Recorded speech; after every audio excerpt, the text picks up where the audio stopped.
Just అయిపోయింది pack చేస్తాం ఇంకేం లేదు ఆ పని నేను చేస్తున్నాను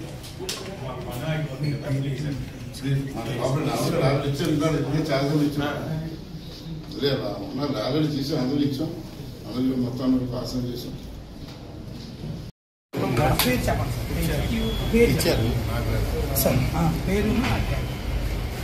నేను నా పేరు బివి సుబ్బారావు ఏసీబీడీఎస్పీ విజయవాడ రేంజ్ అలాగే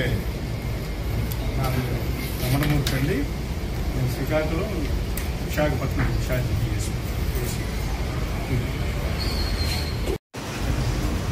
మా యొక్క ఏసీబీ డీజీ గారు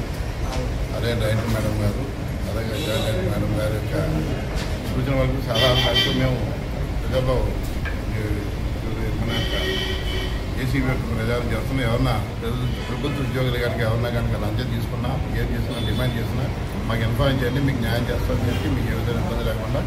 ప్రభుత్వ అఫీషియల్ పని ఎలా చేయాలో వారి చేతులతో లంచం తీసుకుని చేయాలి ఆ ప్రకారం చేస్తాం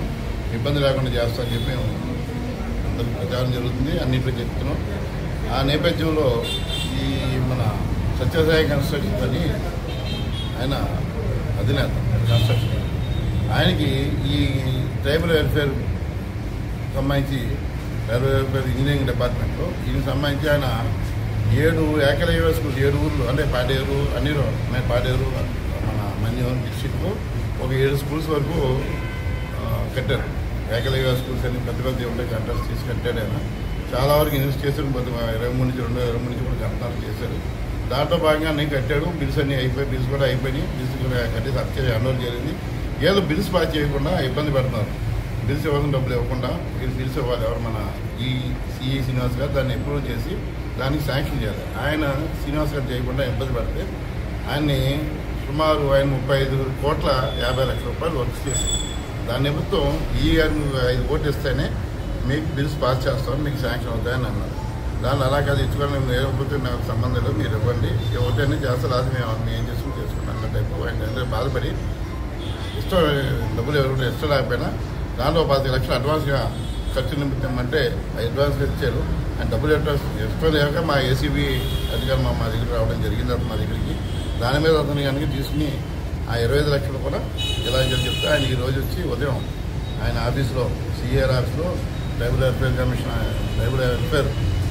ఆఫీస్ ఉంది ఆఫీసులో సిఈ గారి ఛాంబర్లోనే ఆయన ఈ 25 లక్షలు రెడ్ హ్యాండ్గా తీసుకున్న దొరికాడు దాని మీద తీసుకుని రెడ్ హ్యాండ్ ఓవర్ చెప్తే హ్యాండ్ ఓవర్ తీసుకున్నాం అతను లంచం తీసుకుంటే పట్టుబడ్డారు రెడ్ హ్యాండెడ్గా అతని మీద మనం ఈరోజు తీసుకుని దర్యాప్తు చేస్తాం అంటే 25 లక్షల రూపాయలు దొరికాడు సార్ ఇంత మొత్తం ఇంతకుముందు ఎక్కడైనా దొరికిందా ఇది మాకు వచ్చి నేను వచ్చి రీసెంట్గా వచ్చినా ఈ 10 సంవత్సరాల కాలంలో ఎక్కడ మేము కూడా మన గవర్నమెంట్ ఏర్పడిన 15 సంవత్సరాలు 10 సంవత్సరాల ఈ గవర్నమెంట్ వెళ్ళిపోయిన తర్వాత వెళ్ళలేదు ముందు ఏదో అదర్ స్టేట్లో జరిగిందేమో కానీ ఇక్కడేమో ఎప్పుడు నాకు తెలిసిన ఇంత పెద్ద మొత్తంలో ఎవరో డిమాండ్ చేయడం కానీ 10 లక్షలు తీసుకుంటాం కానీ జరగలేదు ఫస్ట్ టైం మాకు తెలిసినప్పుడు మా ఏసీబీ చరిత్ర మాకు ఇంతవరకు ఇక్కడ వరకు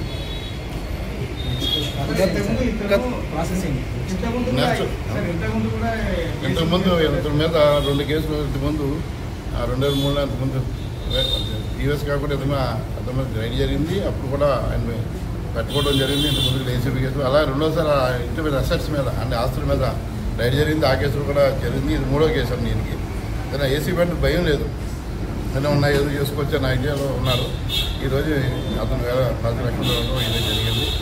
తర్వాత ఈరోజు ప్రాసెస్ అంతా దర్యాప్తు జరుగుతుంది దర్యాప్తు అనంతరం అతన్ని కోర్టు ప్రొడ్యూస్ చేయడం జరుగుతుంది ఇక్కడ ఏసీబీ కోర్టున ప్రొడ్యూస్ చేస్తాం సంబంధం లేదండి ఇది ఎప్పుడు ఎనీ టైం తీసుకోవచ్చు సెలవులకి ఏం మా దగ్గర పెట్టుకుంటాను లేదు సుప్రీంకోర్టు గైడ్లైన్స్ ప్రకారం ఎనీ టైం గైడ్లైన్స్ ఇవ్వాల్సిందే మెజిస్ట్రేట్గా ప్రొడ్యూస్ చేస్తాం జడ్జి గారి దగ్గర జడ్జి గారి వాళ్ళు కూడా తీసుకోవాల్సింది రిమాండ్ అంతే తీసుకుని మా దగ్గర పెట్టుకోవడానికి లేదు as per law and supreme court guidelines ఎట్లా చూడాలంటే ఏంటి జనాలకి ఏంటంటే ఎలా చూడటంటే జనాలు మూర్ఖత్వం జరుగుతుంది అనుకోండి అంతకుమించి ఏం లేదు ఎందుకంటే తీసుకుంటే మంచిది కాదన్నా అదేదో డబ్బు వ్యామోహాలు పడిపోయి అందరూ అది చేస్తారు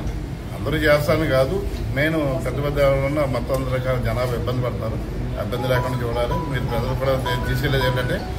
పట్టుకుంటారు పోలీసులు పట్టుకుంటే జీవితాలు పాటు అయిపోతాయి మన జీవితం పాడవుతాను ఒక రకమైన సాంకేతికం రావాలి ప్రజలు తెలుసుకోవాలి ఇలా చేయకూడదని ప్రజలు కూడా ఇవ్వకూడదు. ముందు ప్రజలు లంచం ఇవ్వడం కూడా తప్పే, లంచం ఇవ్వకూడదు తప్పు, తీసుకోవడం కూడా తప్పే. అది ముందర గ్రహించాలి ప్రజలు. వాళ్ళు ఒక అవేర్నెస్ పెరగాలి. ఆ ప్రకారం మేము కూడా అవేర్నెస్ క్లాస్ కూడా మేము ప్రవేశపెడతాం, ప్రజలకు తీసుకెళ్తాం. అలాగే మా టోల్ ఫ్రీ నెంబర్ 1064 కనుక చేస్తే మేము ఇమ్మీడియట్గా దాని మీద తీసుకుని దాని ప్రకారం ఏం చేయాలో యాక్షన్ తీసుకుంటాం కూడా జరుగుతుంది.